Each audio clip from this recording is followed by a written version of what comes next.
Senhoras e senhores, bom dia. Espero que tenham descansado para aproveitar esse segundo dia do 6º Encontro Nacional da Indústria. Sejam muito bem-vindos. Este evento é realizado pela Confederação Nacional da Indústria, com patrocínio do SEBRAE, SESI, SENAI, Andrade Gutierrez, ABDI, BNDES, Caixa, INPI e Petrobras. Hoje é nosso último dia, por isso não deixem de visitar o nosso espaço interativo e também todos os estandes que estão no foyer. Ontem tivemos um dia extremamente produtivo, com debates enriquecedores.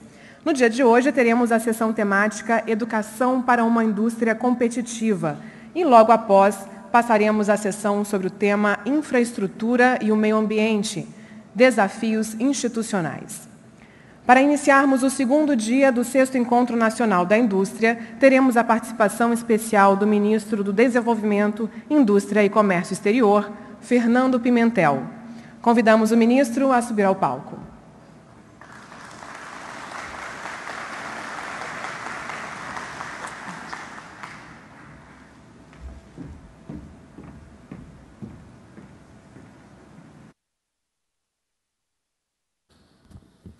Bom dia a todos e a todas. Eu vou ser muito breve aqui nessa pequeníssima participação, para não interromper a rotina dos trabalhos. Os senhores têm hoje 2 mesas importantes aqui, prosseguindo nessa jornada de debates, mas eu não queria começar a falar sem pedir licença aos senhores e às senhoras para saudar com muito carinho o presidente da CNI, meu amigo Robson Andrade, saudar o vice-presidente Paulo Tigre, todos os diretores da CNI aqui presentes, conselheiros, os presidentes das federações estaduais também aqui presentes. Tive a oportunidade agora, antes desse evento, de participar de um café da manhã com eles. Também os presidentes das associações setoriais, enfim, todos os amigos e amigas que nos dão a alegria de participar desse 6º Encontro Nacional da Indústria. A minha fala aqui é breve e eu queria destacar apenas 2 pontos. Primeiro, a importância desse fórum de debates. Nós, vários secretários do meu ministério, assessores, enfim, pessoas da minha equipe, do MDIC, têm participaram ontem, vão continuar participando hoje, e essa forma de debate, de formulação e de construção de propostas é extremamente importante para o país. Ainda agora há pouco, um empresário conhecido parou aqui no plenário para me cumprimentar e fez questão de dizer isso, como o Brasil mudou. Os empresários agora são efetivamente tratados pelo governo da República como parceiros, e é isso que eles são os construtores do Brasil que nós queremos. Então, para que essa integração entre governo e empresários seja cada vez maior, cada vez mais próxima, cada vez mais estreita, eventos como esse da CNI são muito importantes. Daí a presença de ministros, a presença de secretários de ministério, enfim, das equipes de governo, junto dos senhores e das senhoras, para juntos nós formularmos aquelas que serão as políticas e as ações necessárias para o desenvolvimento do país. O segundo ponto que eu queria destacar nessa brevíssima fala é que nós estamos vivendo hoje, no Brasil, um momento extremamente rico, extremamente positivo, evidentemente, se nós soubermos tirar proveito das oportunidades que estão surgindo, né? Não é segredo para ninguém, o mundo atravessa uma crise econômica já há algum tempo. Na verdade, a crise começou em 2008, 2009, e os países desenvolvidos não conseguiram sair dela. Ela agora se estendeu para a União Europeia, na forma de uma crise do sistema financeiro, das dívidas soberanas dos países da União Europeia, muito forte e com sinais claros de uma estagnação econômica no mercado europeu e no mercado norte-americano, muito extensa, muito prolongada. Possivelmente 2, 3, 4 anos, talvez, a gente tenha um cenário de estagnação naqueles 2 mercados, que foram os principais mercados, as principais economias do mundo ao longo do século passado. Mas neste século, século XXI, já não são mais. E essa é a grande novidade. Os países ditos emergentes, e aí o Brasil entre eles, mas China, Rússia, Brasil, as economias do bloco asiático, a África do Sul, enfim, os países emergentes hoje são mais importantes para a economia mundial do que os países ditos desenvolvidos. Apresentam um dinamismo nas suas economias que os países ditos desenvolvidos não apresentam mais. Apresentam uma saúde fiscal e orçamentária no trato das contas públicas que também os países do G8 não apresentam mais. Então, isso configura um mundo diferente daquele que nós vivemos no século XX. Um mundo no qual o papel do Brasil vai cada vez mais crescer, vai cada vez mais ganhar corpo, nós vamos ter um espaço cada vez maior na economia internacional e para esse desafio nós temos que nos preparar. E aí, preparar para esse desafio passa por eventos como esse, em que nós podemos levantar os problemas, debatê-los, o governo tomar consciência daquilo que tem que fazer, os empresários assumirem também as tarefas que são eminentemente do setor privado e juntos nós construirmos a competitividade da economia brasileira para o século XXI. Destaco esse ponto, competitividade para o século XXI. Não é a mesma competitividade, não é o mesmo conceito de competitividade que tivemos no século XX. As demandas são outras, as exigências são outras, os padrões de mercado mudaram, o próprio padrão da indústria no mundo inteiro mudou com a insurgência da China e do bloco asiático como campeões de produtividade industrial ao longo desses últimos 20 anos. Então, esse desafio que está posto para o mundo inteiro, para o Brasil, ele também está colocado, mas com uma vantagem para nós. Nós temos todas as condições para construirmos com nossos próprios recursos, com nosso próprio talento, com nossa própria capacidade, as estruturas, as ações públicas e privadas que nos permitirão vencer essa etapa e ser um país competitivo com presença internacional forte. Na verdade, já somos, mas nós queremos ser mais do que isso. Nós somos competitivos na área do agronegócio, somos competitivos nas commodities minerais, somos competitivos hoje no mercado internacional, na construção de infraestrutura, na prestação de serviços de construção pesada, mas nós queremos ser competitivos também na indústria de serviços em geral, também na produção de manufaturados, de produtos industrializados de alta tecnologia, e esse é o esforço que o governo tem feito junto com os senhores.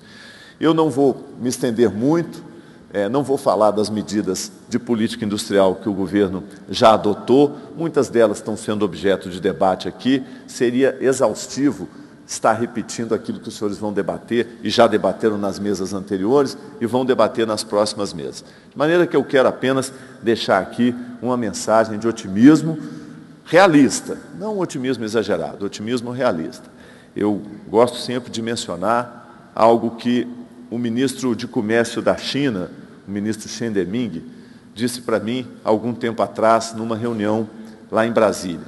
O ministro Chen Deming fez comigo 3 longas reuniões esse ano, 2 no início do ano, em março, quando nós fomos à China preparar a visita da presidenta Dilma, depois em abril, quando da visita da presidenta, e eu acompanhei e tive uma longa reunião com o ministro Chen Deming, e depois em maio, quando ele liderou uma comitiva de empresários chineses ao Brasil, e nós também tivemos uma manhã inteira de reuniões. E no final, o ministro me disse uma coisa simples, singela, mas que me marcou, me impactou muito. E eu queria repetir para os senhores. Conversando com ele, ele voltou-se para mim e disse assim: nós dois, China e Brasil, temos grandes países. Eu concordei, evidentemente. Ele disse, mas nós, China, temos um problema, vocês não têm. Aí eu me assustei e falei, que é isso, ministro? O Brasil não tem problema? O Brasil tem centenas de problemas. Eu faço uma lista inteira de problemas aqui para o senhor. Ele falou, não é disso que eu estou falando. Todos os problemas que o senhor vai listar nessa pauta para mim, podem ser resolvidos dentro das fronteiras do seu país. E nós, na China, não temos essa possibilidade. Nós temos um grave problema que jamais vamos conseguir resolver na fronteira nacional da China. Nós não temos condição de produzir alimento suficiente e energia para a nossa economia, para o nosso povo. Sempre vamos ter que buscar, fora das fronteiras, uma parceria estratégica, um acordo comercial, enfim, construir relações que nos permitam resolver o nosso problema nacional, que é alimentar a nossa gente, dar dinamismo à nossa economia. Nós temos que buscar isso fora da China. Por isso que a China se tornou esse gigante na exportação mundial. Ela tem que buscar fora do país aquilo que ela não consegue resolver lá dentro. E vocês, Brasil, não tem esse problema. Vocês podem resolver tudo dentro do seu território. E eu fiquei muito impactado com isso, porque, de fato, poucos países no mundo têm essa possibilidade. Eu diria que talvez 2 ou 3 grandes países têm essa chance. Nós temos recursos naturais, nós temos população, nós temos capacidade tecnológica, população bem entendido, mercado.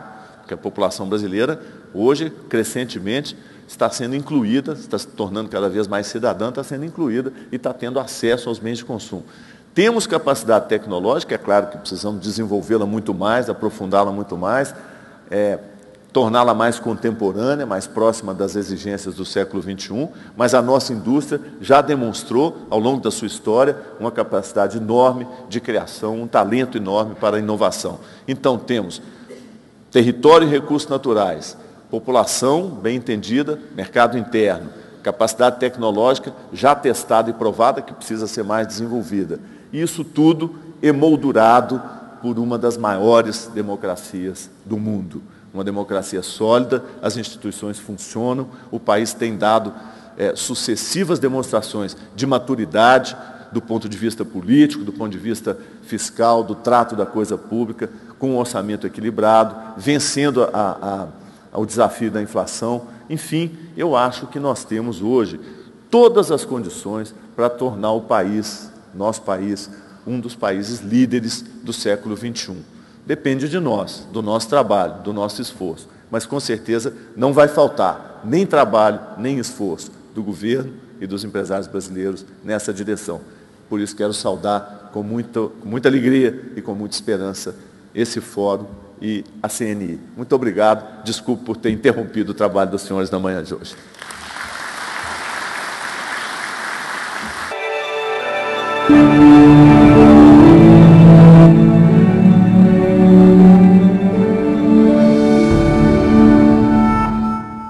Obrigada, ministro. E passaremos agora à sessão temática Educação para uma Indústria Competitiva. Para esta sessão, teremos 1 hora para debates e 30 minutos para as perguntas que deverão ser votadas pelo sistema eletrônico. Vamos agora convidar para subir ao palco o moderador desse debate, o professor do Programa de Doutorado em Educação da UNB e consultor da Unesco, Célio Cunha.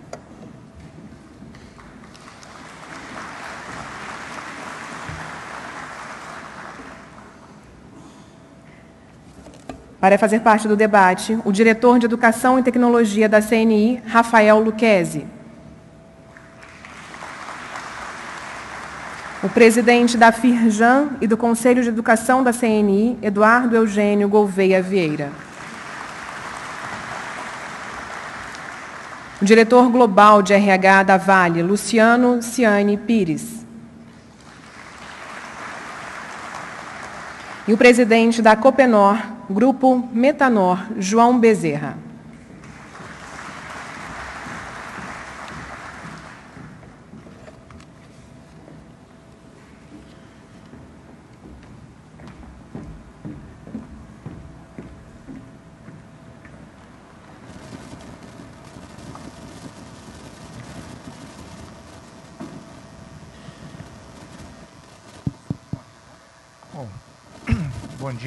Bom dia a todos e a todas. Eu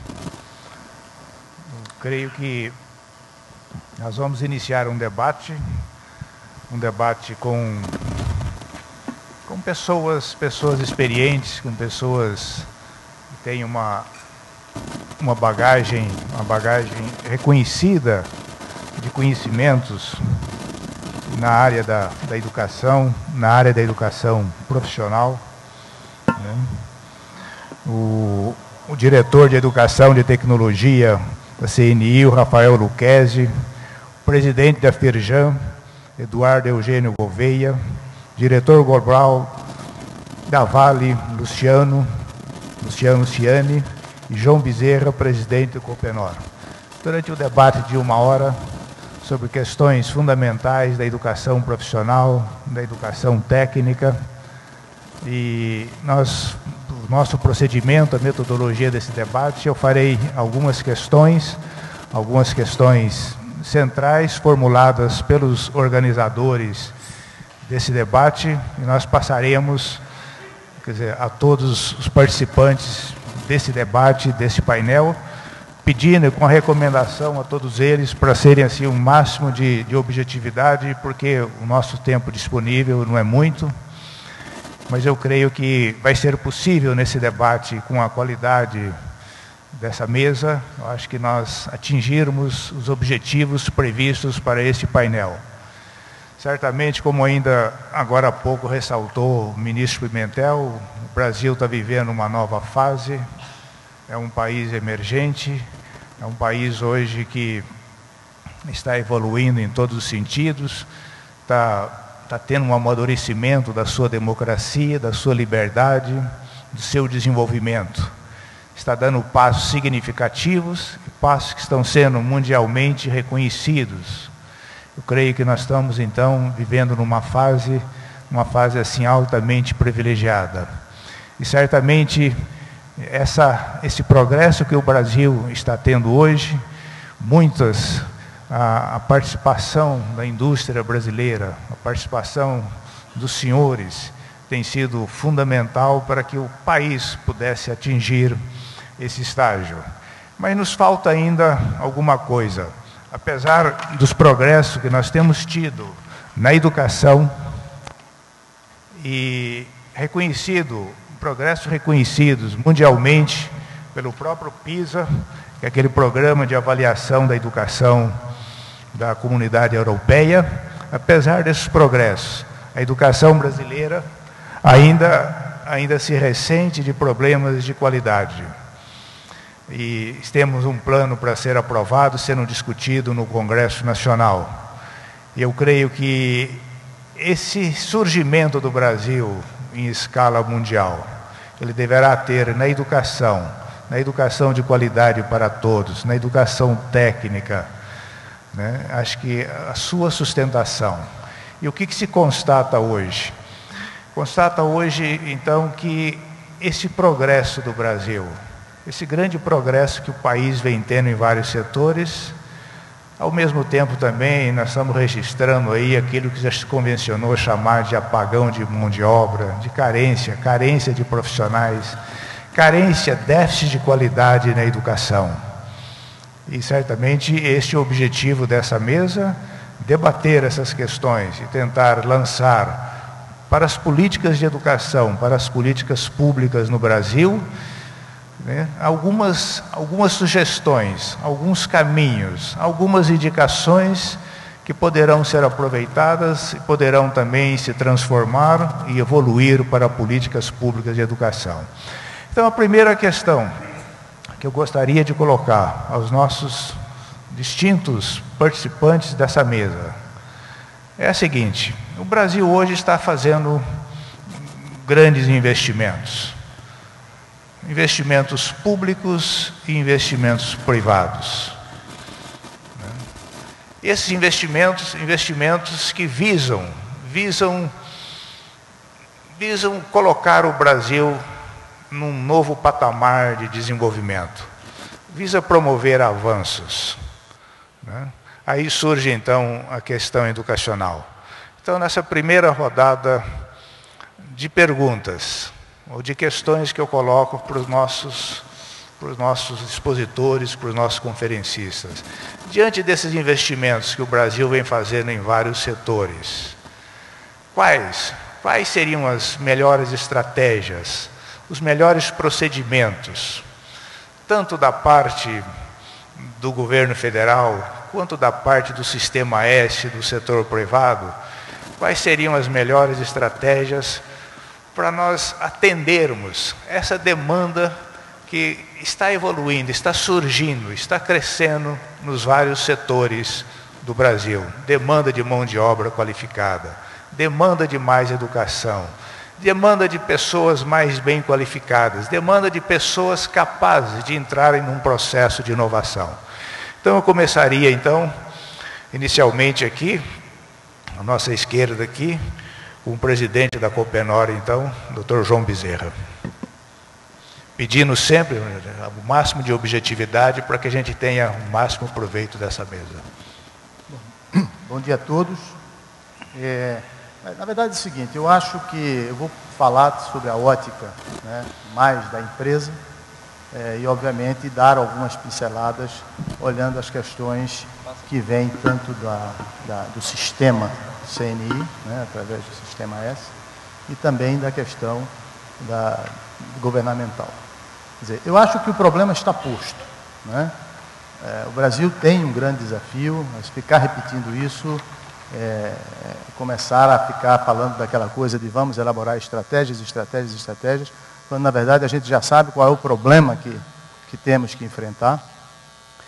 E é um problema que tem que ter uma visão de longo prazo, porque competitividade não é apenas preparar um indivíduo para operar uma máquina ou prestar um serviço, porque a competitividade ela tem como essência a dinâmica, a capacidade de estar cada dia renovando o conhecimento e essa coisa toda. Então eu colocaria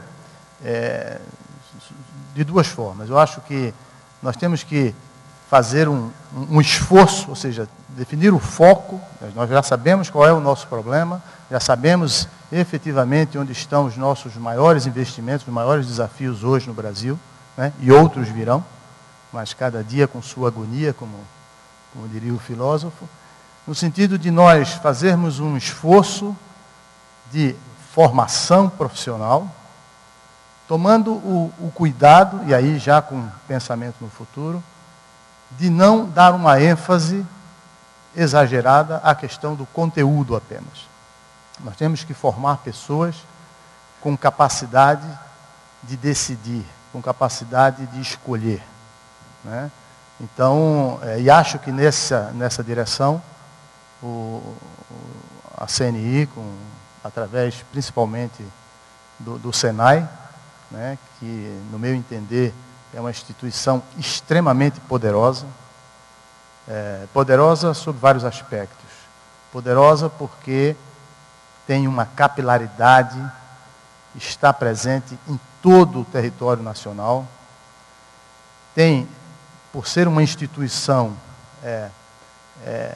ligada à CNI, tem uma cabeça pensante capaz de estabelecer políticas e diretrizes dentro desse desafio que hoje nós enfrentamos, tem a capacidade de entender as peculiaridades de cada uma das regiões desse país continental, porque não podemos dar o mesmo tipo de tratamento, de ênfase às regiões mais longínquas, como região norte, região centro-oeste, alguns rincões aí dessa região, e compará-las com a região sudeste e a região sul. Então, os tratamentos têm que ser diferenciados, o tipo de formação tem que ser diferenciado, mas acredito que, quer dizer, esse é um aspecto do processo.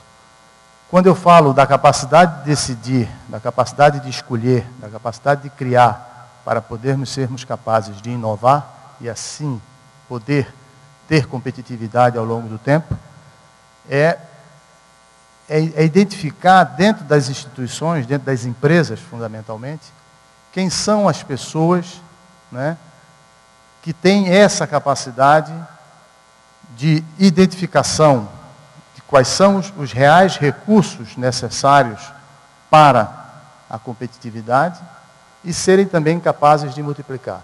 E aí eu estou identificando a figura do gerente de linha e do supervisor.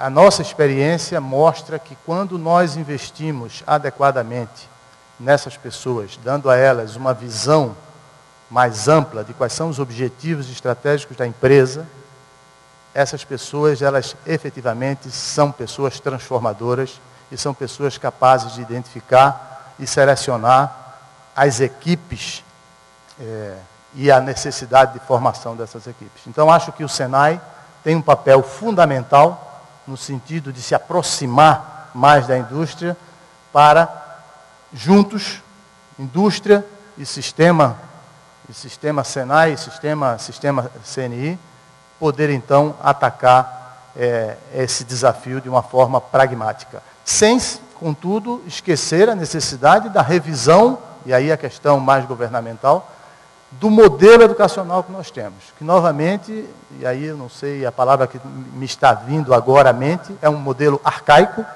tá certo? Focado fundamentalmente no conteúdo que hoje está disponível para todos. O que nós precisamos é formar cabeças pensantes, capazes de juntar lé com cré e poder, então, formar alguma coisa nova, inovadora e criativa a partir daí.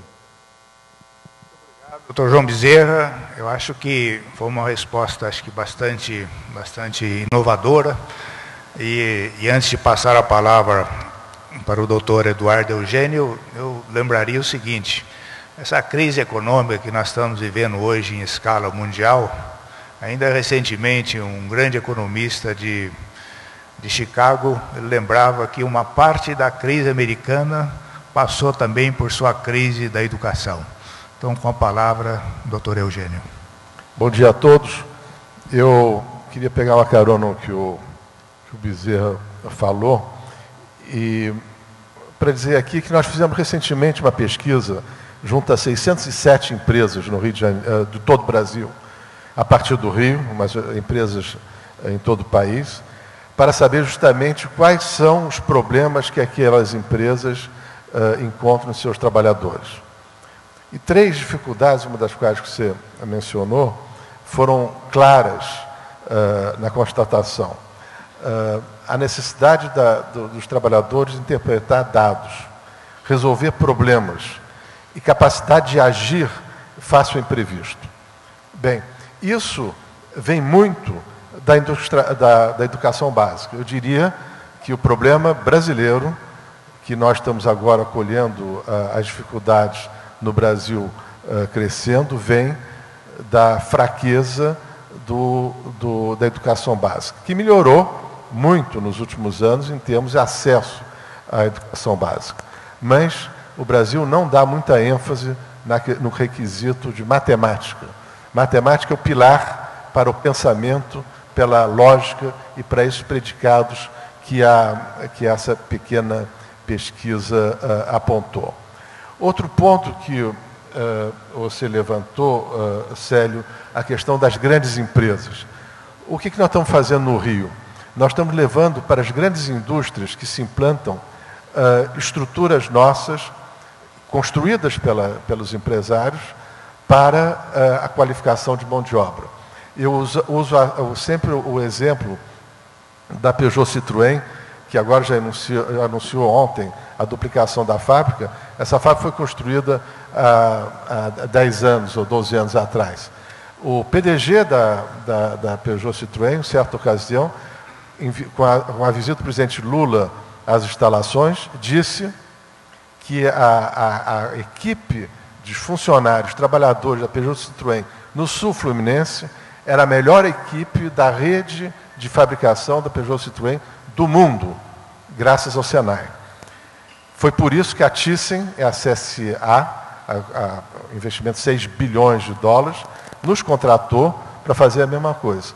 E a Nissan, quando foi para o Rio, também foi anunciada há 2 semanas atrás, fez questão que nós participássemos do contrato, porque para eles a qualificação da mão de obra era fundamental para o sucesso da fábrica.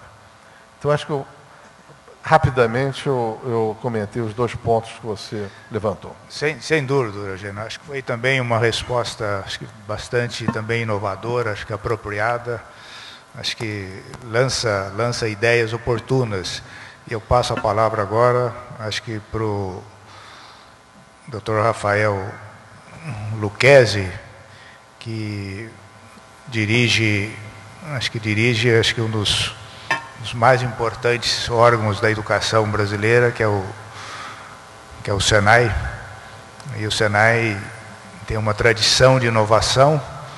E eu acho que essa tradição não só ela continua, mas ela está se lançando a novos campos assim bastante prospectivos. Então eu acho que certamente o Dr. Lucchesi também dará uma contribuição, acho que importante a essa questão. Bom dia a todos. O Senai teve grande importância na industrialização brasileira do pós-guerra. Diversos economistas, analistas, colocam o Senai como uma organização decisiva para toda a expansão industrial que o Brasil erigiu em todo o pós-guerra.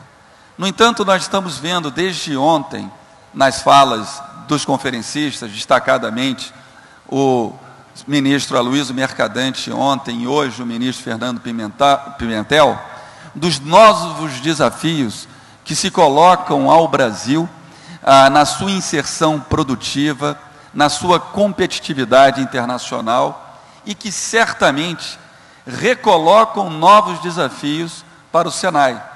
Se o Senai quiser manter a importância que teve no passado na estruturação da base industrial brasileira, treinando e capacitando em 70 anos 52 milhões de brasileiros, novos desafios se colocam porque existe uma nova indústria com desafios de inserção competitiva, com capacidade inovativa, com novos conteúdos e requisitos de formação para o trabalho e também novas regiões que passam a abrigar atividades produtivas modernas, novos blocos de investimentos que acontecem na região norte, nordeste e centro-oeste, que não tem uma base industrial, nem uma estrutura do setor público tão densificada quanto na região mais desenvolvida do Brasil.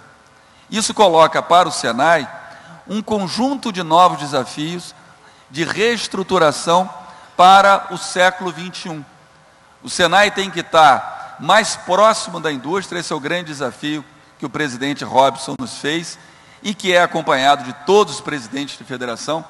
Temos que estar mais próximos da indústria, temos que estar antenados com as transformações que se colocam para a indústria brasileira, tanto na educação profissional, quanto na capacitação tecnológica e na agenda de inovação. O Senai tem que ser o grande parceiro da indústria nessas agendas, e para isso nós temos que alterar elementos importantes do nosso planejamento. Temos enorme orgulho da trajetória do Senai, da sua cultura, mas os desafios se transformam à medida que a realidade é dinâmica e ela também se transforma e nos colocam novos desafios. Então, os desafios que nós estamos hoje colocando para o Senai é de dobrar o número de matrículas. Nós somos hoje a maior rede laboratorial do Brasil, privada do país, com mais de 200 laboratórios, a maior rede acreditada pelo Inmetro no país. Nós vamos intensificar enormemente o esforço de externalidade competitiva para as empresas brasileiras nas áreas de serviço tecnológico e apoio à inovação, com uma rede de institutos senais de inovação e institutos senais de tecnologia, que vão dar um novo marco, um ponto de inflexão nessa agenda.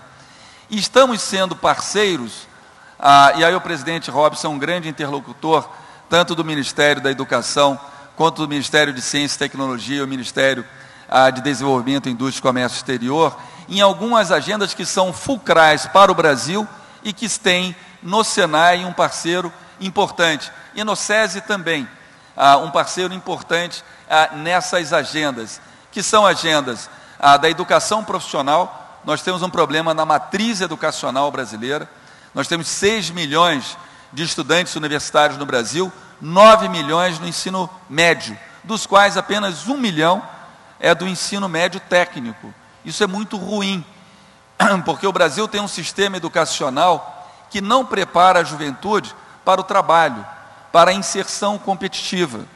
E aí a pesquisa recente da CNI aponta que um dos grandes problemas que nós temos é exatamente o problema da qualidade da escolaridade brasileira para a produtividade da indústria. E todos os indicadores internacionais confirmam essa percepção da indústria brasileira. E aí nós precisamos, evidentemente, fazer um enorme esforço de expansão da educação profissional. Por isso o Senai e o SESI são parceiros do Pronatec, que é um programa do governo, mas que tem total alinhamento com a agenda de competitividade para o Brasil. Vamos estar dobrando o número de matrículas e essa é uma agenda importante, bem como a nossa rede Senai de Institutos de Inovação e de Tecnologia vão ser parceiros da Embrapa, que o ministro Mercadante falou ontem aqui. Uma agenda importante para o desenvolvimento da competitividade brasileira. No Senai, nós estamos fazendo um enorme esforço de interlocução direta com as maiores empresas brasileiras. Estamos estabelecendo uma agenda com as 250 maiores empresas brasileiras, que são líderes dos grandes blocos de investimentos que carregam toda a cadeia de pequenas, médias e microempresas, sobretudo nessas novas regiões. São os investimentos que a Vale, a Petrobras, o PAC, as empresas da área de celulose têm feito no Brasil e que descortina novas necessidades de formação de mão de obra em novos territórios, para os quais o Senai tem a grande expertise de saber empacotar essas competências e disponibilizar em qualquer parte do território brasileiro. Todo o programa de expansão e densificação de cadeias produtivas que tem acontecido no Brasil tem no Senai, muitas vezes, um herói anônimo que não aparece nos momentos em que os governantes estão celebrando os contratos de investimento nas empresas. É o Senai que treina e capacita e que foi capaz, na partida de todas as plantas industriais, na Bahia, em Goiás, no Ceará, é o Senai que treina e capacita nessas novas habilidades. Não existia tradição automobilística no Ceará, na Bahia ou em Pernambuco. E é o Senai que é capaz de empacotar as necessidades formativas para a partida de uma planta automotiva ser inaugurada nesses estados, como no passado fez o Senai do Rio de Janeiro, na região de Resende. Então é o Senai que tem essa competência e isso nos coloca novos desafios extremamente importantes. Muito obrigado, Luquezzi. Eu acho que foi uma resposta também esclarecedora e alentadora, né? E então eu passo a palavra então ao Luciano Pires, que ele dirige recursos humanos na Vale e certamente tem também, acho que uma contribuição importante nessa questão. Muito obrigado, Célio. Eu queria compartilhar algumas experiências com vocês, porque como a Vale ela opera nos rincões desse país, né? Acredito que muito do que nós estamos vendo, eu sou você amanhã, ou seja, muito do que eu vou contar aqui chegará com tintas dramáticas aí ao restante dos empresários, né? Certamente está se falando muito em expandir a formação técnica, absolutamente necessário, o Pronatec é vital. Porém, a dificuldade que a Vale encontra hoje nas suas operações do Norte é que ela não consegue candidatos para preencher as vagas de ensino técnico que já estão abertas. Nós, recentemente, abrimos vagas para 600 aprendizes no Pará e só conseguimos selecionar 200 candidatos. No passado, a gente conseguia 3, 4 candidatos para uma vaga. Aqueles que passam pelo ensino técnico e que já estão dentro das nossas operações, estão com uma absorção de conteúdos ainda abaixo do que tinham no passado. Nós introduzimos certificações internas, as notas são ruins, a gente precisa fazer reforço frequente, inclusive mudar até a característica dos treinamentos, né? Treinamentos de segurança hoje da Vale são pictoriais, eles não são mais apostilas escritas. Nossa população, nossa mão de obra que nós estamos recrutando está com dificuldade de absorver conteúdos. Aquela que passa pelo ensino técnico. E estamos com dificuldade de selecionar mão de obra para o ensino técnico. Bom, tudo isso partindo do princípio que nós vamos ter ativos para operar mais à frente, né? Nós vamos construir novas fábricas, nós vamos fazer novas instalações industriais e, portanto, precisamos de mão de obra técnica. Vou contar uma novidade para vocês, não sei se é uma novidade, mas no Pará, por exemplo, todos os projetos, infelizmente, os projetos da Vale têm algum tipo de atraso decorrente da incapacidade das empreiteiras de mobilizar mão de obra na construção civil. O turnover hoje na construção civil no Pará é por volta de 60% a 70% ao ano. Significa que eu contrato uma empreiteira para fazer uma determinada obra, ela vai lá e rouba mão de obra de outra empreiteira que já estaria fazendo uma outra obra para mim. Então, nós temos que olhar para o encadeamento dos eventos. Eu preciso de mão de obra técnica porque eu tenho vários investimentos, mas eu vou precisar de candidatos para passar pelos cursos de formação para o Senai e antes de ter as vagas abertas, eu vou precisar construir as plantas, os investimentos, que se bobear, não vão ser construídos. Eu acho isso importante, porque em tempos aí de Steve Jobs, de iPad, a gente fica preocupado, é importante a preocupação com a inserção do Brasil no século XXI, mas como o Eduardo mencionou, tem muito para fazer na base da pirâmide. Falta conhecimento de matemática, falta conhecimento de português. Como abordar isso, né? O que é que a Vale está fazendo? Nós estamos usando a força bruta, né? Nós não vamos ficar esperando soluções, obviamente é importante estar sempre em contato para discutir o futuro, mas, infelizmente, nós estamos tendo que gastar mais dinheiro para dar reforço, né? E no upstream da educação. Então, a Vale está apoiando escolas, está custeando formação, o último ano do ensino fundamental, em alguns casos. Tá? Eu acho, Rafael, que uma ênfase talvez maior do Senai no segundo grau técnico, ou seja, aquela combinação, né, da formação média com a formação técnica, pode ser uma alternativa importante, porque se a gente ficar esperando, né, para dar o ensino técnico para o egresso do ensino médio, a gente não vai ter os candidatos. Então, eu acredito que o desafio para os próximos anos, dado o volume de investimentos que está por vir, é a gente avançar mais no upstream, talvez com o sistema S, com os esforços aqui da indústria, né? Porque a situação na base não está boa mesmo. Muito obrigado, Luciano. Acho que foi mais uma reflexão que eu acho que contribui de forma significativa. Eu vou fazer novas colocações, acho que para uma nova rodada, pensando mais ou menos assim o seguinte, uma rodada assim de reflexões, de contribuições.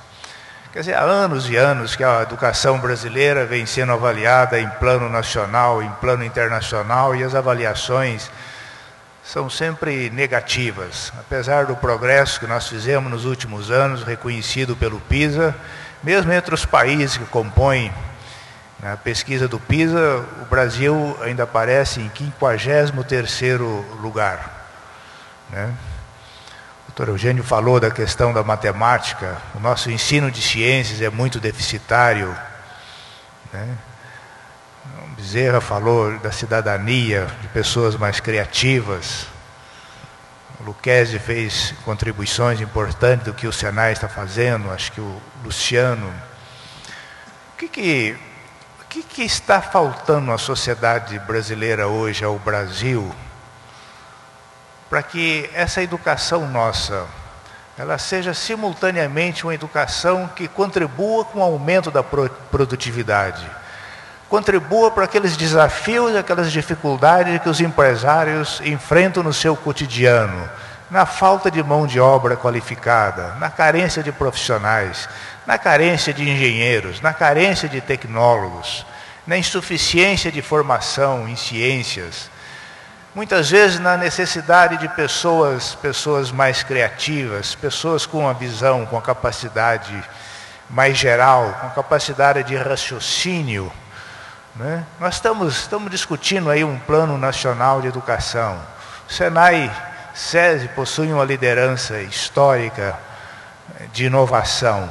Para que essa educação nossa ela possa atender esses novos reclamos de um Brasil, de uma sociedade democrática, uma sociedade mais justa, uma educação que possa aliar, ao mesmo tempo, uma educação para a produtividade e uma educação para a cidadania. O que vocês, então, sugerem, o que vocês refletem diante desse quadro, desses desafios que vocês enfrentam no dia a dia das empresas, no dia a dia dessa luta para aumentar a produtividade? E como isso é importante, que é importante aumentar a produtividade até para termos mais justiça social.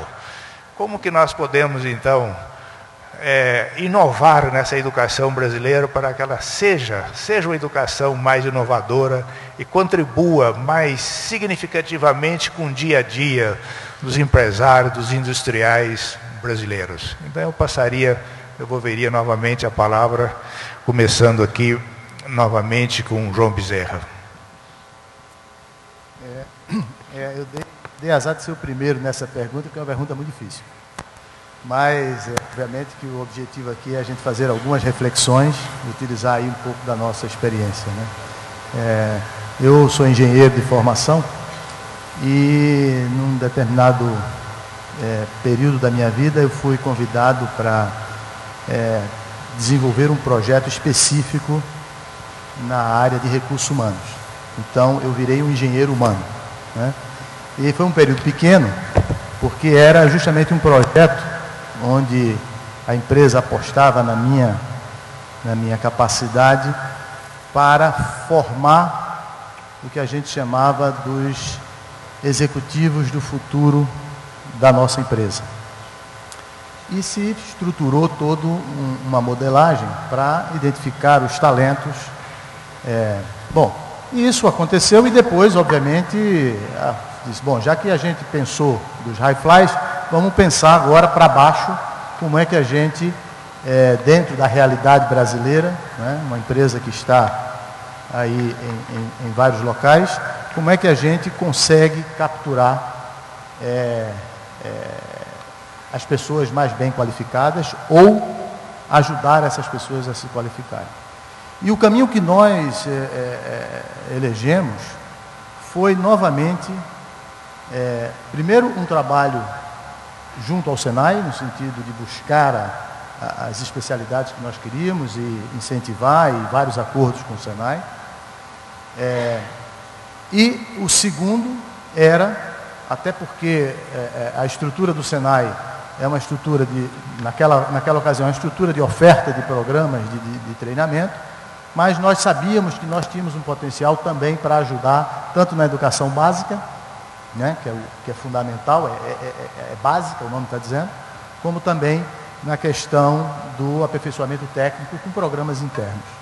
E nós elegemos duas formas de fazer isso. Primeiro, novamente, uma ênfase nos supervisores, no sentido de torná-los agentes da busca e até serem multiplicadores de conteúdos dentro da organização. E o segundo, que é uma prática que nós ainda não temos no Brasil, que é a prática do escrever as atividades. Falando de uma forma clara, elaborar procedimentos. Nós recebíamos pessoas completamente cruas, né, com uma formação básica mínima, e que quando colocava no campo para o trabalho, identificava que essas pessoas, até começarem a entender efetivamente o que iam fazer, elas levavam um certo tempo. Então nós resolvemos, ideia dos próprios supervisores, resolvemos adotar uma sistemática simples, mas que foi muito útil para a organização, e isso tem um legado aí extremamente importante, que era as equipes que normalmente eram compostas por 3 pessoas, elas seriam feitas e uma dessas pessoas teria o papel, depois de um pequeno treinamento de como fazer, teria o papel de ir registrando em frases curtas a sequência da atividade.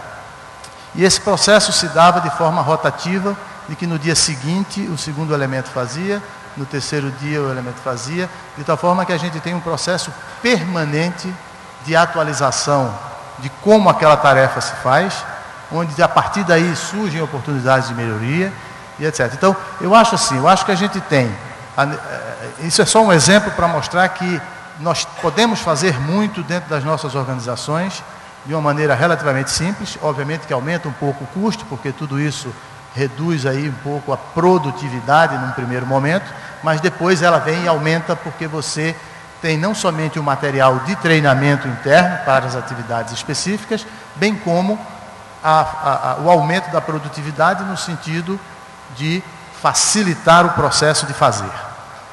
Mas, obviamente, que isso são coisas que nós podemos fazer. Existe a necessidade efetiva de ações governamentais que forme adequadamente, porque a gente sempre fala em aumentar o número de vagas, aumentar o número de presença nas escolas. Mas tem a questão da qualidade dos professores, né? Que tipo de mensagem nós estamos passando. Então, eu acho que, a partir daí, nós temos que fazer novamente, focar quais são efetivamente as necessidades prementes do país, né? Elaborar um plano de step by step, passo a passo, mas fortalecer a qualidade dos nossos professores e, obviamente, aumentar também as vagas. De uma forma diferenciada, porque provavelmente as necessidades que o Luciano tem lá na Vale, lá no Pará e na região norte, são diferentes, tá certo? Em intensidade, né?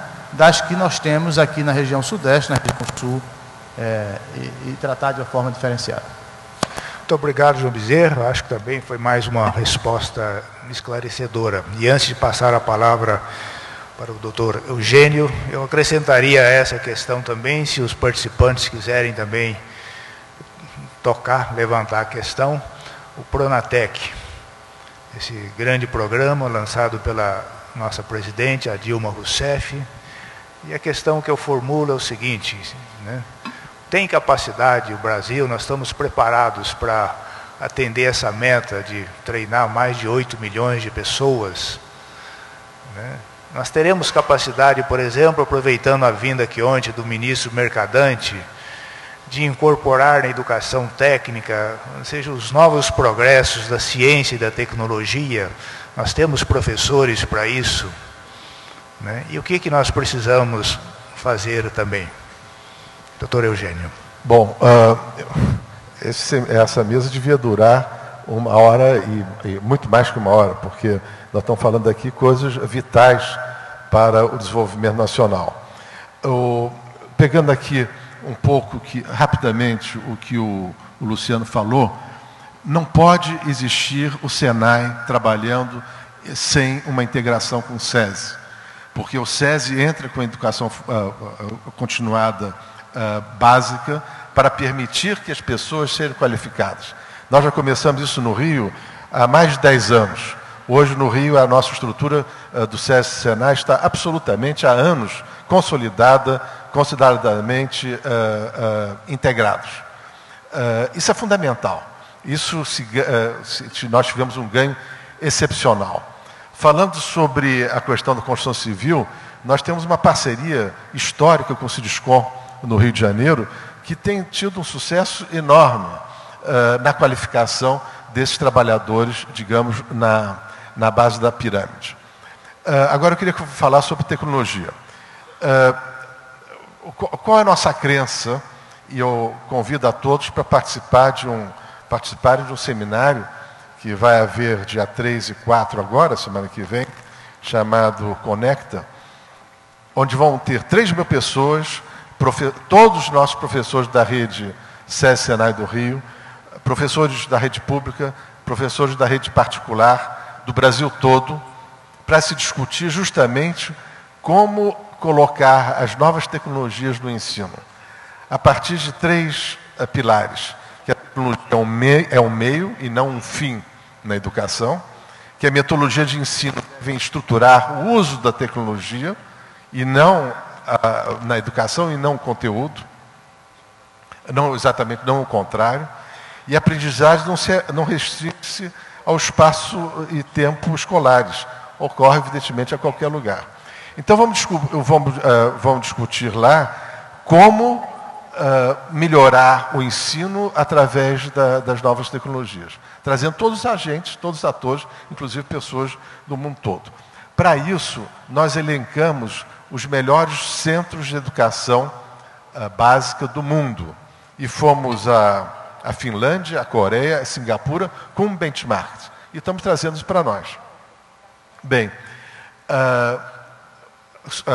de novo, já há 2 anos inauguramos um centro de simulação no Rio de Janeiro, que agora está sendo expandido em parceria com a Petrobras, que permite simular as condições reais, desde soldadores, custa muitíssimo menos para qualificar soldadores, até os trabalhadores mais sofisticados para trabalharem em turbinas elétricas, para turbinas de aviação, como a GE tem uma base importante no Rio, e a Rolls-Royce também.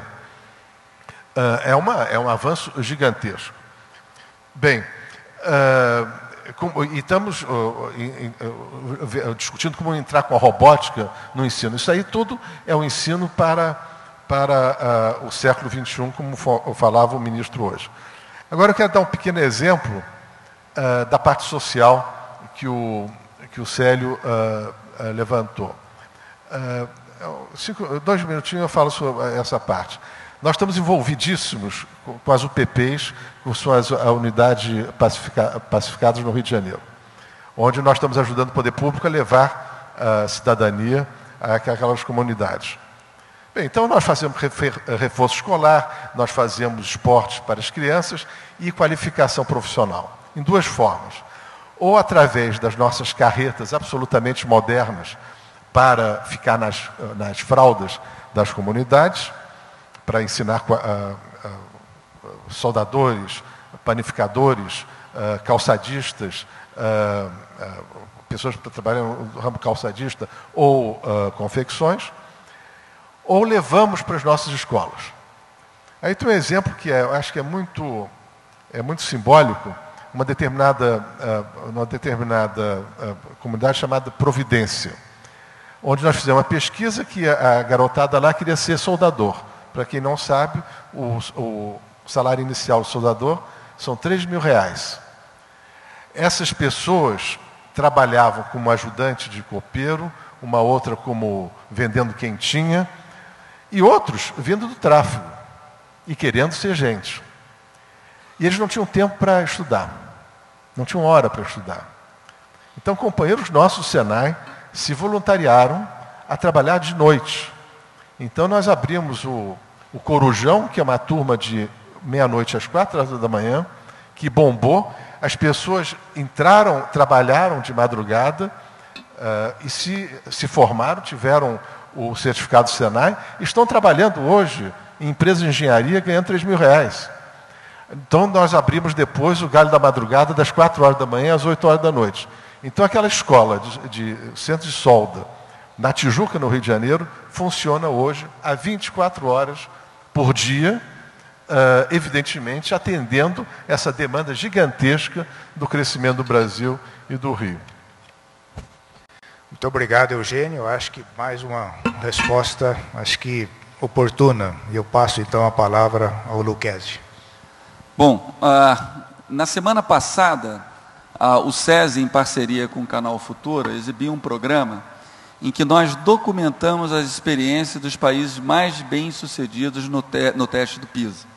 De que maneira nós poderemos, ampliando esse debate com a sociedade brasileira, aprender com as boas experiências. Então, é uma série em que nós vamos estar documentando, vai estar sendo apresentado o que Xangai está fazendo na China, o que a Finlândia faz, o que a Coreia faz, o que o Chile, que é o país mais bem-sucedido da América Latina, faz. Que ensinamentos nós podemos ter para mudar um pouco a nossa realidade educacional? Dos 9 milhões dos alunos que nós temos no ensino médio, metade desiste ao longo do curso. E 90% não aprende o mínimo necessário que a formação deveria ter. Como mudar essa realidade? Eu acho que o engajamento e a reflexão de toda a sociedade nesse debate é extremamente importante. Como é importante nós termos uma escola que prepare a juventude para o futuro. Um pouco do Pronatec, da agenda que o SESI e o Senai estão apoiando, estão engajados, é fazer essa transformação. Porque no Brasil, o jovem tem 12 anos de escola sem 1 hora de educação profissional. E ele é preparado para entrar na universidade. Só que só 10% dessa juventude vai para a universidade. E não há nenhuma preparação dos outros 90% que vão ter uma escolaridade variada, vai ser a população mais desprotegida e que muitas vezes vai encontrar no Senai o seu passaporte para o futuro. Então, acho que tem que se fazer um debate na sociedade brasileira sobre a escola que nós queremos, para não fazer uma escola que seja apenas objeto das ambições corporativas de quem trabalha na escola. Nós precisamos de uma escola que prepare a juventude para o futuro, que seja importante para o desenvolvimento do Brasil e para a competitividade das empresas, como bem falou o ministro Fernando Pimentel, que constroem o Brasil. Eu acho que essa é uma agenda. Pensar num grande movimento que seja capaz de desenvolver competências para o mundo do trabalho. E a juventude brasileira, quando apoiada, ela responde. Apesar de sermos o 53º país no PISA, na World Skills, esse mesmo aluno preparado pelo Senai é vice-campeão. É o maior delta. Nós competimos com a Coreia, que é terceiro no PISA. Ou seja, o delta de mobilidade e emancipação pelo saber que o Senai propicia, consegue uma inserção, como bem falou o presidente Robson na abertura, que ser vice-campeão em futebol para o Brasil não é bom, mas ser vice-campeão na World Skills nos dá o caminho do futuro. E precisamos mudar a cultura brasileira, da cultura do bacharel. O desejo das famílias é que seja os seus filhos médicos, doutores ou funcionários do Banco do Brasil. Como bem falou aqui o presidente Eduardo Eugênio, é extremamente gratificante o Senai dar um ofício para um indivíduo que vai ter uma inserção profissional muitas vezes superior à de uma pessoa de terceiro grau. Um técnico em edificação, em soldagem, tem hoje uma inserção profissional importante. Essa é uma agenda de comunicação também, porque mudar a tradição cultural não é algo simples. O Luciano levantou coisas importantes. O Senai, de fato, precisa responder a novos blocos de investimento, às novas necessidades. Mas é importante a gente qualificar que do mapa do emprego no futuro do Brasil, para a indústria, apenas 18% vai ter a necessidade de formação técnica. 53% são cursos de qualificação de menos de 200 horas. E 26% são cursos de qualificação de mais de 200 horas. E essa agenda não é mutuamente excludente, porque o Senai, ele não só certifica as competências de quem já tem no seu ofício, na sua prática profissional, competências desenvolvidas no mundo do trabalho, e isso é permitido pela LDB, como também na formação do Senai há uma lógica de itinerário formativo, de tal sorte que ele pode ir combinando cursos de qualificação de 60, 80, 120 horas, e ao final desse percurso ele obter, com educação continuada, que é a lógica do mundo moderno, ter a sua formação técnica de nível médio. Essa é uma agenda importante. E o que o Senai está fazendo no sentido, juntamente com o SESI, de responder a essa agenda da educação profissional. Como bem falou o presidente Eduardo Eugênio, articulando fortemente o SESI e o Senai nessa agenda. O Rio de Janeiro tem uma experiência excelente, há outros estados aqui têm também experiências excelentes, que consagra o EBEP, de educação básica e educação profissional articulado. O Pronatec é um pouco isso.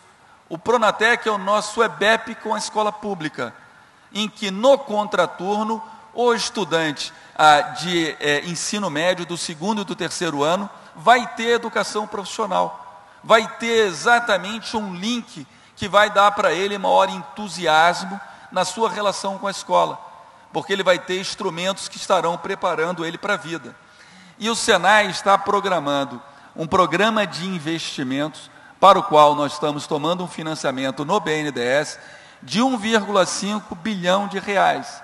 Estamos exatamente antecipando o futuro, dado que a expansão da indústria brasileira está extremamente acelerada, para fazer que com isso sejamos capazes de atender a esse degrau, essa rápida mobilização que a empresa brasileira está fazendo no sentido da sua expansão produtiva e da sua inserção tecnológica. Com isso, nós vamos estar fazendo 100 novas escolas, 100 unidades móveis, 22 institutos senais de inovação, 40 institutos senais de tecnologia. É um grande bloco de investimento que o Senai vai estar fazendo, buscando exatamente aderência ao novo mapa da indústria, exatamente onde está havendo essa descontinuidade por investimento forte que a indústria está fazendo no Pará, no Maranhão, em Pernambuco, nas regiões, sobretudo, Norte, Nordeste, Centro-Oeste, e evidentemente com toda uma agenda para a região já desenvolvida, Rio de Janeiro, São Paulo, região Sul, Minas Gerais, Espírito Santo. Então há todo um novo bloco de investimento em setores que têm tido um degrau enorme de expansão produtiva. A construção civil dobrou o número de trabalhadores em 4 anos. Então, o que nós estamos fazendo? Todo um programa de capacitação no canteiro de obras. O Senai desenvolveu toda uma metodologia voltada para isso. Estamos tendo entendimento com o Cinecom e as grandes construtoras para ter todo um programa voltado na agenda de expansão, aonde o Estado brasileiro muitas vezes não está presente, aonde há deficiências na estrutura pública de atendimento, de educação básica, de saúde, aonde o Estado é rarefeito e a indústria está se fazendo presente em grandes obras de infraestrutura para o Brasil. E nesses canteiros de obras, certamente tem uma escola móvel do Senai, tem uma unidade de atendimento do SESI, que é uma forma de viabilizar parte dessa operação. Então, nós estamos nos esforçando ao máximo para atender essa ação de mobilidade da indústria, seja do ponto de vista espacial, territorial, seja do ponto de vista de novos setores. Não só a construção civil, mas a agenda de petróleo e gás, que é importantíssimo para o Brasil e tem uma demanda grande. É uma cadeia não especializada, bem distribuída, territorial, e com vários links produtivos, aonde nós estamos colocando isso na prioridade no nosso planejamento. A área mineral também, metal mecânica, automobilística, siderurgia, petroquímica, enfim, alimentos, que é uma indústria bem distribuída, bem capilarizada, faz parte da nossa estratégia de atendimento. O Senai ele tem uma política de observatório, onde ele enxerga as necessidades futuras que a indústria vai precisar, que ainda não está no chão de fábrica, de tal forma, quando a indústria chegar nas rotas tecnológicas que estão no porvir, o Senai já preparou os conteúdos formativos, já treinou os professores, que é um outro grande desafio nessa nossa expansão. Estamos priorizando isso numa agenda de universidade corporativa, para que nós possamos atender a essa expansão industrial brasileira. Muito obrigado, Luquezzi. Acho que mais uma resposta com lucidez e com grande alcance. E antes de passar a palavra ao Luciano, eu gostaria até de destacar também que acho que essa liderança da CNI hoje, acho que pelo presidente Robson, também que se acrescentam também outras lideranças empresariais no Brasil, por exemplo, do Todos pela Educação em São Paulo. Ela é de grande alcance para a educação brasileira. É uma nova visão da elite brasileira. Isso aconteceu em nações como os Estados Unidos, em nações como a França e a Inglaterra, em determinados momentos da história. A elite resolveu, então, assumir um pouco o destino do país. Eu acho que é o que vem pelo menos em parte, acontecendo no Brasil agora. Isso aí tem um alcance até para que isso contribua também para fazer da nossa educação uma grande prioridade do país. Luciano. Então, Rafael, você usou alguns termos aqui que são música para os nossos ouvidos, né? Você falou muito em certificação, itinerários formativos, conteúdos, né?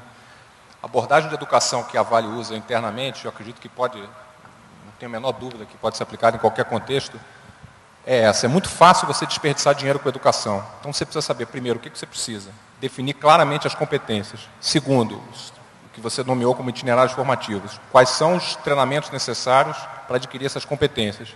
E medir ao longo do caminho, que é a certificação, né?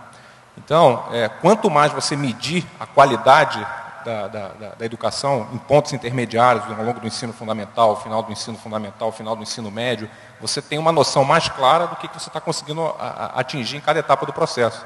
Se você não medir, como é que você vai saber se você está tendo sucesso com a qualidade ou não? Nós nós mapeamos, por exemplo, os egressos do Instituto Federal do Maranhão, aqueles que não concluíram o curso no Maranhão. 600 pessoas nos últimos 5 anos não chegaram ao final do curso. Nós achamos que seria uma boa ideia abordar essas pessoas. Nós abordamos todos eles, medimos as competências deles, detectamos que havia um grupo de 200 que poderia, com um rápido treinamento, suprir gaps de competência, e hoje essas pessoas estão dentro da Vale. Porque a abordagem a gente sabia o que queria, mediu essas pessoas, treinamos essas pessoas e trouxemos para dentro. Então, eu acredito que, fico muito feliz de ver que existe um conhecimento preciso das necessidades da indústria no futuro, né? Com todos esses percentuais, todo esse mapa do emprego que você mencionou. Isso é importante, saber o que é preciso, para a gente não gastar dinheiro na direção errada, né? E estabelecer programas de certificação, medir o progresso ao longo do caminho, e, inclusive, fazer isso, na minha opinião, no ensino fundamental e médio também, para a gente conseguir auferir a qualidade dos esforços que o governo vem fazendo, ou que o setor privado, em todas as etapas de educação. Muito obrigado, Luciano. Num debate dessa natureza, há sempre quem faz uma intervenção, como os nossos palestrantes aqui da mesa, os participantes dessa mesa, né, sempre fica alguma coisa de fora. Então, eu faria uma nova rodada agora, para que cada um realmente se lembre daquilo que poderia ter falado, um destaque, o que gostaria de acrescentar. Começando, então, com o Bezerra. O que você gostaria de acrescentar? Na verdade, eu acho que o debate está sendo muito rico e para mim, como falou o Luciano, está sendo música para os meus ouvidos, que eu acho que o mais importante, né, eu acho que nós temos competência e capacidade para resolver o desafio que nos apresenta. Ou seja, o Brasil ele atingiu um estágio, né, seja porque nós estamos fazendo o nosso dever de casa, seja porque o mundo está, pelo modelo que foi escolhido, está demonstrando que tem aí debilidades muito sérias e que está permitindo que o Brasil ocupe um lugar, né, de uma forma até catalisada por toda essa confusão no cenário internacional. Então, eu acho que a gente tem que entender, e acho que o Rafael ele foi muito feliz na colocação dele, de que o Sistema S, e aí falando do Sistema S como um todo, né, a CNI, vinculado aí à liderança da CNI, reconhece que nós estamos passando por uma descontinuidade. Eu pediria para concluir pelo tempo. Pois é, se nós reconhecemos que temos essa descontinuidade, nós vamos ser capazes de identificar a necessidade de esforços que nós vamos ter que colocar para que juntos, indústria, governo e sistema CNI, que na verdade é a indústria, possa efetivamente cumprir e suprir os gaps que nos foram impostos pelas oportunidades. Tá bom. Presidente Eugênio, um destaque rápido. Eu quero enfatizar a questão da educação básica como pilar para a qualificação para o desenvolvimento. Trazendo aqui um exemplo outro do Rio de Janeiro, que nós fazemos junto com a Universidade Federal do Rio, um MBA para os gestores das escolas públicas. E premiamos esses gestores uma vez por ano, aqueles melhores. E damos educação continuada a docentes da rede municipal. Porque não adianta nada nós fazermos aqui se não dermos as mãos ao poder público. Com a Vale nós já temos a trilha do conhecimento, nós somos vizinhos no Rio e estamos trabalhando de uma forma muito mais ampla do que no território do Rio, vendo os gaps e as necessidades dos trabalhadores. Inclusive usando exemplos que nós fizemos no exterior, na Colômbia, em Oman, com vocês. Enfim, a responsabilidade nossa é gigantesca. Eu fico muito feliz do DN, do Senai, DN, do SESI também, ter entendido essa necessidade do ensino médio integrado no curso técnico, que coisa que nós já praticamos no Rio há 10 anos, que é fundamental. o grande passo que nós demos no Estado do Rio de Janeiro, foi a partir dessa integração. Kese, bem rápido, aí tem que ser mais rápido Três drops. A educação ela é base na visão de competitividade da indústria brasileira. Desde o lançamento do Mapa Estratégico da Indústria, um documento que era orientativo da visão estratégica da indústria brasileira em torno da competitividade, o pilar fundamental é a melhoria da educação. No recente documento, que foi entregue a todos os candidatos, inclusive a presidente Dilma, onde a indústria colocava a sua visão de futuro na agenda de competitividade, a educação é um dos pontos centrais. O Senai e o SESI têm uma lógica de atuação articulada com as necessidades da indústria. A nossa diferença com relação à agenda de políticas públicas é que as políticas públicas são universais e ofertadas. O SESI e o Senai podem ser parceiro da agenda de governos, do governo federal, do governo estadual, sem perder a sua essência. A nossa essência são de uma agenda voltada para a demanda da indústria e para as necessidades objetivas da indústria. Então esse é o nosso ethos, do ethos do mundo do fazer. E buscamos com isso estar alinhado à necessidade de construção do Brasil do século XXI. Luciano, bem rápido. Eu queria dizer o seguinte, o Sistema S, eu realmente queria aqui reconhecer e elogiar, é o maior parceiro da Vale na formação. Nós temos mais de 2.000 formandos hoje em dia no norte do Brasil. É uma vantagem competitiva do país. Nós não teríamos sido capazes de colocar de pé a nossa mina em Moçambique, que foi recém-inaugurado, não fosse o apoio do Senai na África com a Vale. Estamos tendo dificuldade em outras geografias onde não tem essa infraestrutura formada. Então, acho que é um diferencial e, por isso, o meu entusiasmo até de provocar o Senai no sentido de, eventualmente, diversificar até, sem fugir da competência-chave dele, diversificar o ramo de atuação. Acho que, se fontes de financiamento forem necessárias, os empresários, a Vale, sem dúvida alguma, está disposta a contribuir para ampliar as atividades do Senai, podem contar conosco nessa expansão. E eu acho que o público aqui tem que dar todo o apoio, porque é um diferencial da indústria brasileira, um diferencial do país. Muito obrigado, Luciano. Bom, segunda parte desse debate, então nós teremos um conjunto de 3 blocos de questões. O auditório vai votar nessas questões.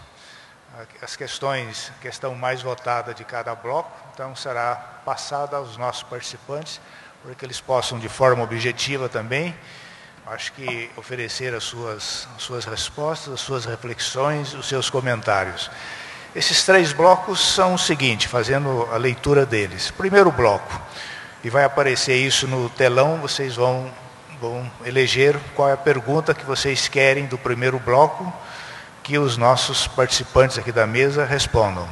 Primeira pergunta, o ensino médio brasileiro deve continuar generalista ou deve se tornar mais focado em áreas de concentração já voltado para a escolha profissional do aluno? Segunda questão do primeiro bloco, a escola brasileira não tem excesso de disciplinas? Não deve se concentrar em ensinar as matérias básicas como matemática e português? Terceira questão, o governo brasileiro deve investir mais na educação básica ou na educação superior? Essas são as perguntas do primeiro bloco. As perguntas do segundo bloco. A educação no Brasil possui capacidade de acompanhar o processo de inovação tecnológica que ocorre no país? Tá. Então volta ao primeiro bloco, desculpe. Então o primeiro bloco, então, a questão Tem 20 segundos. Hein? 20 segundos. Pede para retornar o cronômetro.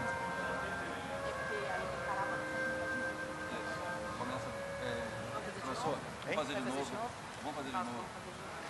Faça a leitura de novo. Faça a leitura de novo. Tá. Então, eu vou fazer novamente a leitura do primeiro bloco. Então, nós vamos vencer assim por blocos. Então, bloco número 1 de questões. O ensino médio brasileiro deve continuar generalista ou deve se tornar mais focado em áreas de concentração já voltada para a escolha profissional do aluno? Segunda questão, a escola brasileira não tem excesso de disciplinas? Não deve se concentrar em ensinar as matérias básicas como matemática e português? O governo brasileiro deve investir mais na educação básica ou na educação superior? Então, são 20 segundos para essa escolha.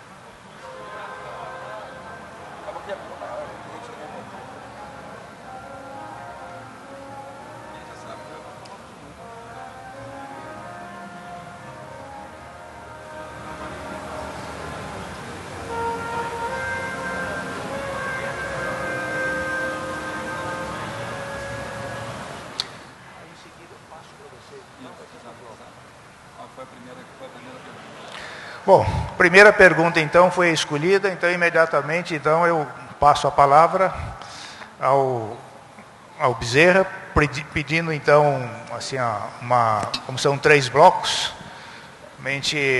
acho que no máximo vai dar 2 minutos para cada uma dessas questões. Você pode repetir a pergunta, Sérgio, só para...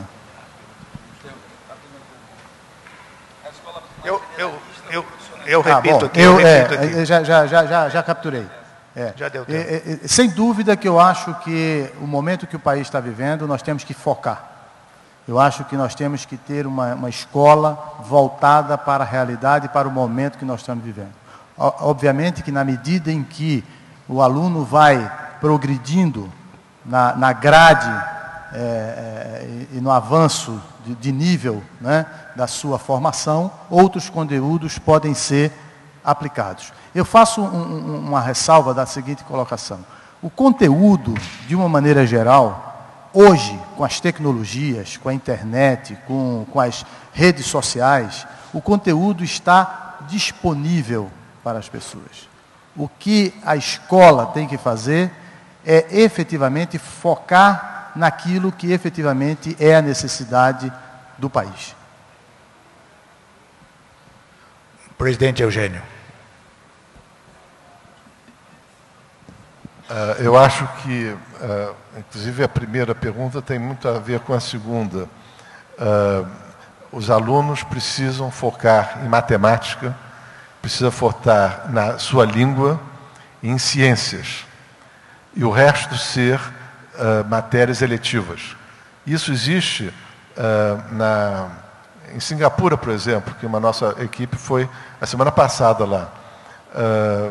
E só existem 3 matérias. Depois, eles vão se especializando à medida das suas vocações. Nós não podemos empurrar ao garoto, ou ao jovem, uma vocação que ele não tenha maturidade para decidir em sua idade. Rafael Lucchesi. Acho que precisa ter um amplo debate nacional da escola que o Brasil precisa, que a juventude precisa para o desenvolvimento dos seus projetos pessoais, que o Brasil precisa para o desenvolvimento, para a competitividade das empresas, para o desenvolvimento econômico e social. E para isso nós temos que olhar as experiências bem-sucedidas no mundo, como o presidente Eduardo Eugênio acabou de apontar, e ver, no Congresso Brasileiro hoje tem 256 projetos criando novas disciplinas na grade educacional brasileira. Um absurdo. Qual é a competência que tem os parlamentares de estabelecer isso? Não teria grade possível. Uma outra grande questão é que a estrutura da escola brasileira é excessivamente corporativista. Mais de 35% dos professores estão fora de sala de aula das escolas públicas. Nós não vamos ter ensino de qualidade com esse quadro. Uma outra agenda importante, se a gente olha no mundo também e vê, é a profissionalização da gestão, com ganho diferenciado para quem tem melhor performance. São elementos elementares de gestão. É até algo importante o nosso sistema, e o SESI está fazendo isso no Rio, que é treinar e capacitar em gestão a escola. Fora isso, o Brasil desenvolveu uma visão pedagógica, é algo importante. Só que ela não está sendo bem sucedida com a necessidade que o Brasil precisa. E até mesmo no conteúdo de aprendizado. Se nós estamos na 53ª posição, e saltamos de 3,9% do PIB para 5,3%, e a média dos países da OCDE é 5,9%, não é apenas um problema locativo de recurso da educação, é um problema de eficiência na gestão da escola. E se nós não encararmos isso, e esse debate não virá de dentro das escolas, virá dos pais, das famílias, dos empresários, da sociedade civil, se não houver essa pressão externa à lógica corporativa, a escola brasileira não mudará e não vai atender às necessidades que a juventude e o desenvolvimento econômico e social do Brasil precisam. Muito obrigado, Lucchesi. Eu acho que isso de fato merece um aplauso, né? O Brasil tem uma herança enciclopedista em sua educação e que nós precisamos vencer. Luciano. Eu não tenho nada a acrescentar, mais do que já foi dito. Subscrevo integralmente aqui as palavras dos debatedores. Bom, vamos passar então para o segundo bloco. O segundo bloco, vou fazer a leitura. A educação do Brasil possui capacidade de acompanhar o processo de inovação tecnológica que ocorre no país? Segunda questão. Como inovar com trabalhadores não qualificados para absorver as novas tecnologias? Terceira questão. Como os cursos profissionalizantes devem evoluir para atender às necessidades das empresas? Então, 20 segundos para a escolha.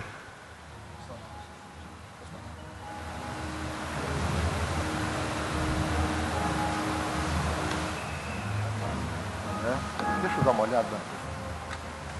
Essa aqui?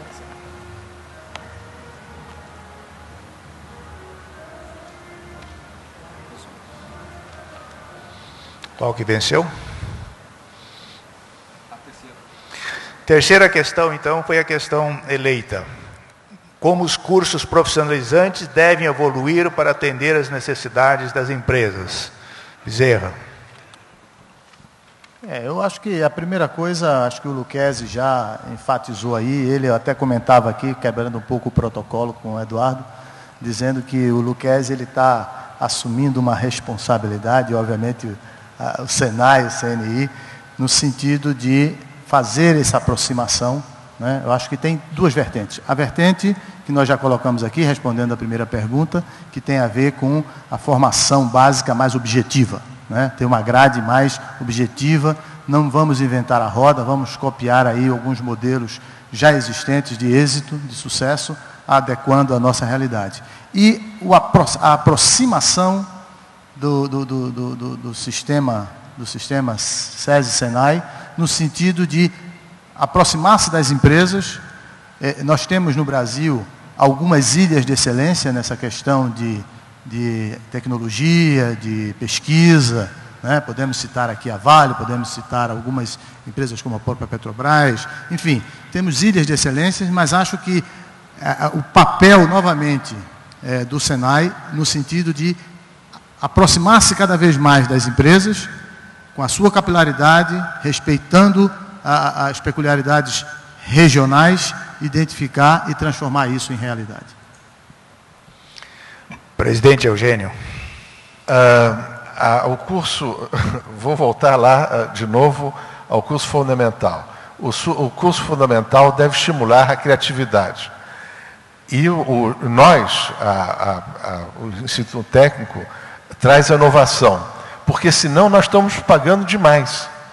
As empresas estão pagando demais. Evidentemente, isso aí, claro que num pensamento mais largo. O que nós estamos fazendo, enquanto isso não acontece, é melhorando, como já mencionei, as nossas escolas. Nós investimos esse ano 50 milhões de reais nas escolas no Rio, apenas em equipamentos. 50 milhões de reais. E eu dou exemplo de um equipamento que não foi desse orçamento desse ano, foi de alguns anos atrás, que é o simulador de lastros de ambientes imersivos, que eram funcionários, trabalhadores que a Petrobras recrutava, mandava para a Irlanda para aprender a trabalhar em plataformas. Hoje estão trabalhando na Tijuca. Então é isso, quer dizer, eu não vou me repetir, os investimentos em tecnologia de uma forma pesada, mas esperando que o poder público ajude na educação fundamental.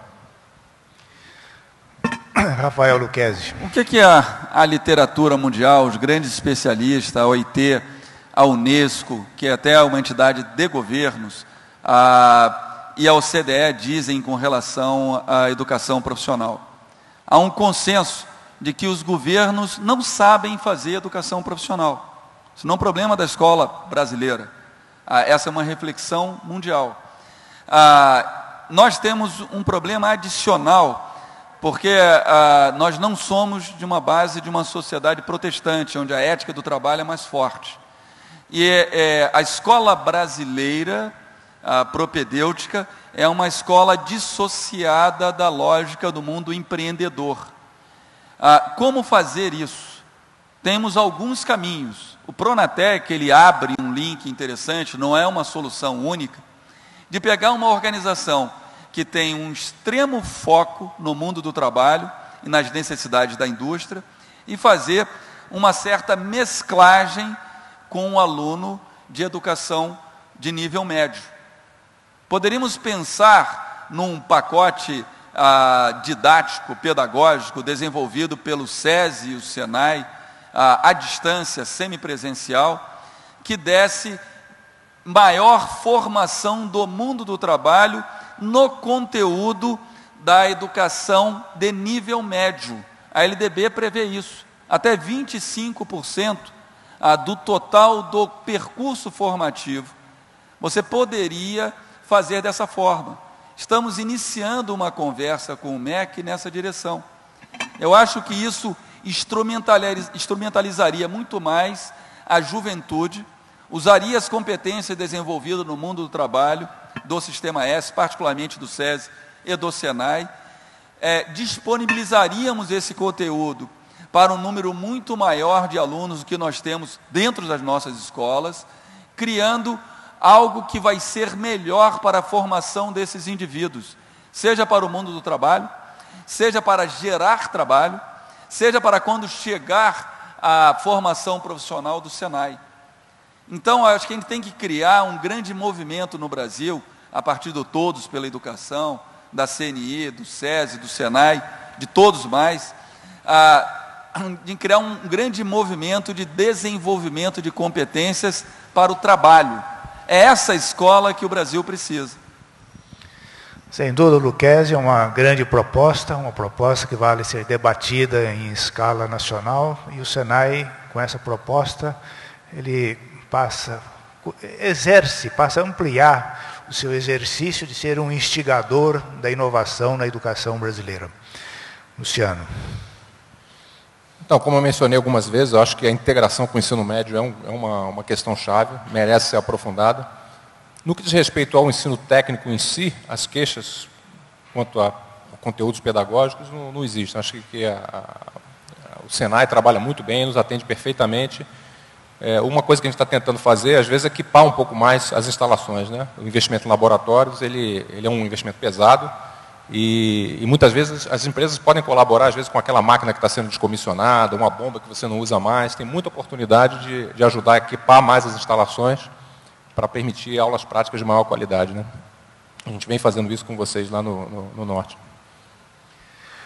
Há uma grande tradição enciclopedista. Anísio Teixeira já destacava muito isso na educação brasileira, e nós teremos que fazer nos próximos anos um esforço muito grande para romper, acabar com esse corporativismo a que se refere o Lucchesi. Eu acho que um debate cada vez mais nacional sobre essa proposta Escola o que Queremos pode realmente ajudar a nossa evolução nessa área.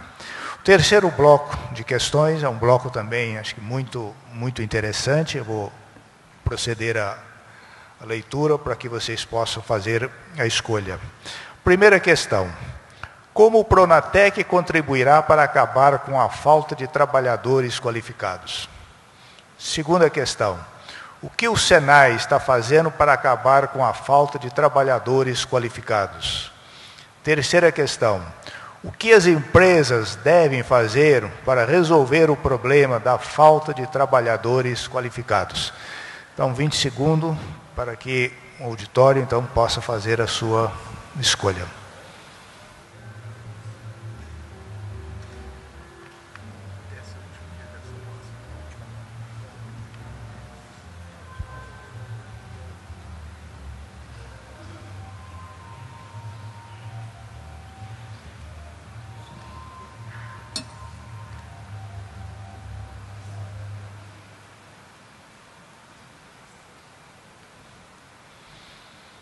Qual foi a questão eleita?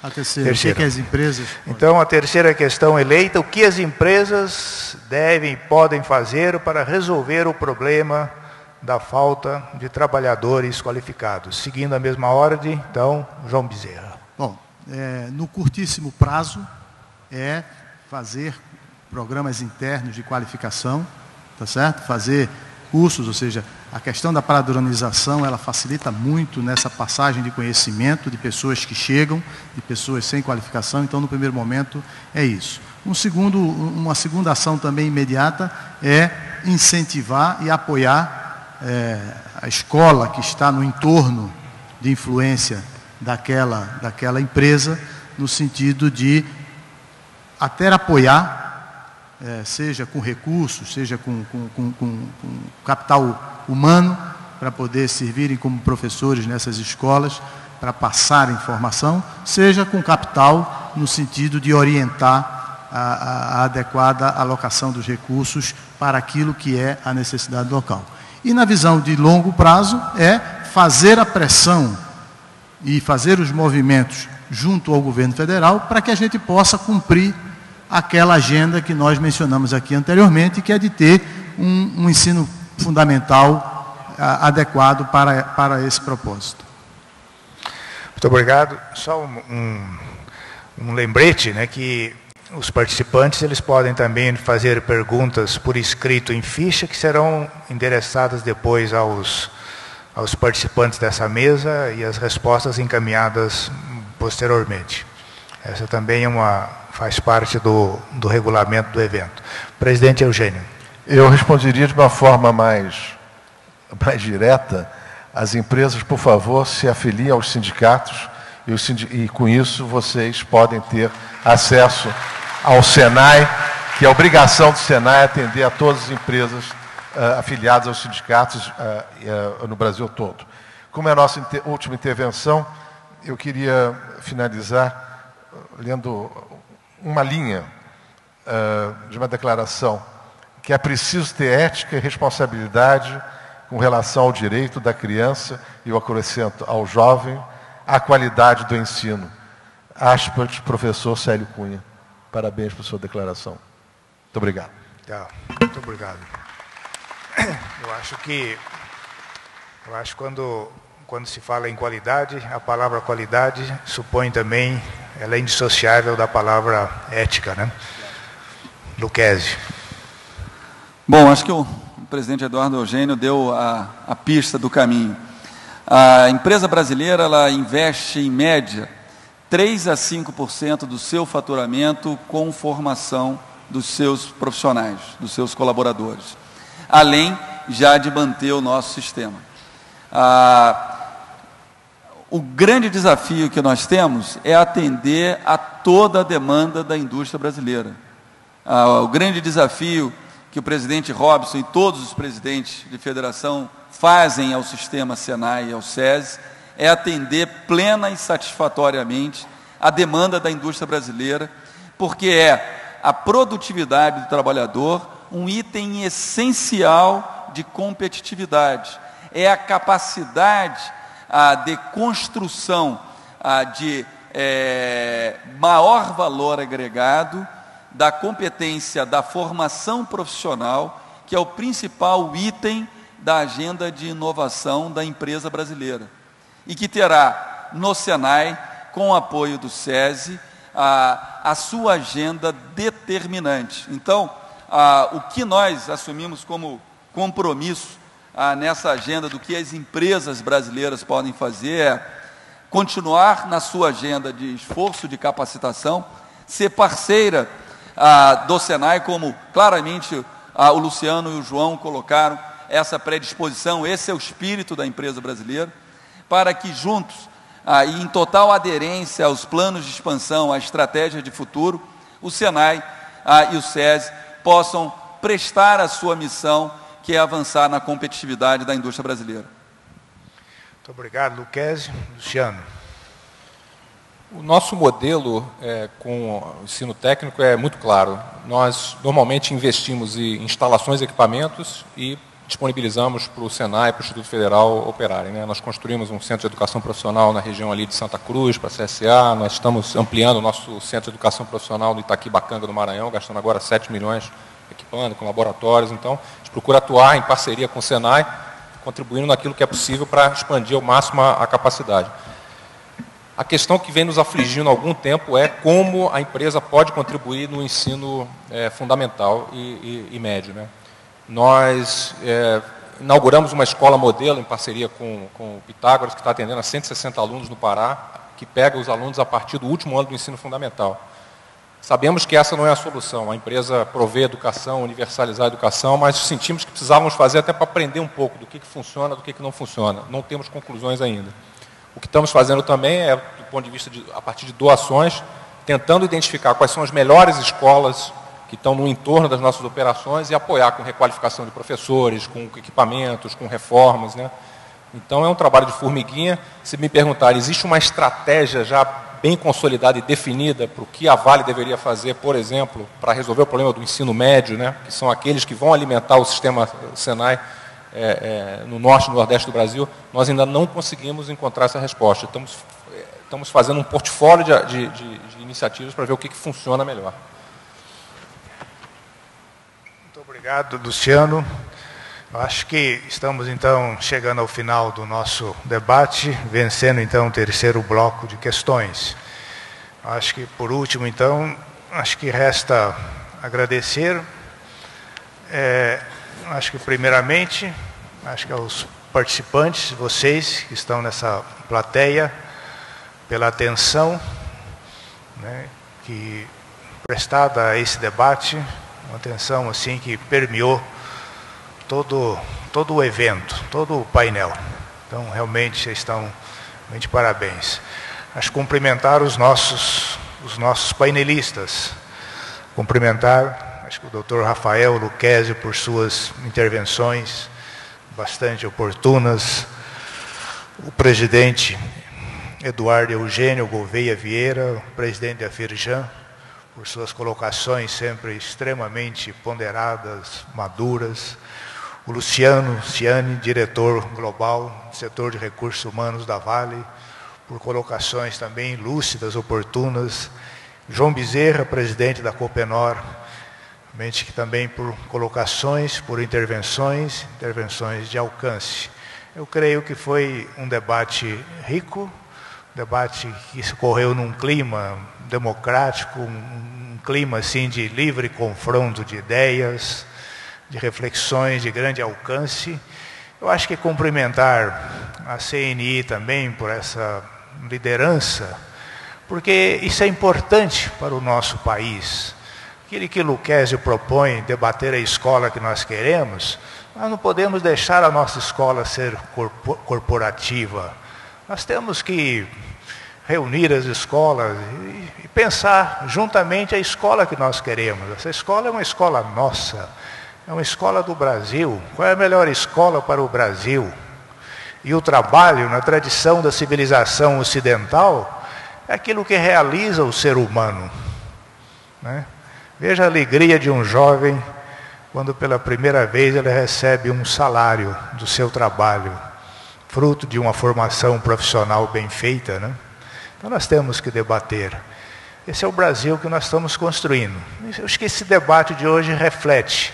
Foram debates que penetraram questões mais técnicas da produtividade, questões da cidadania, da ética, e questões que estão sendo propostas, estão sendo questões prospectivas de grande alcance.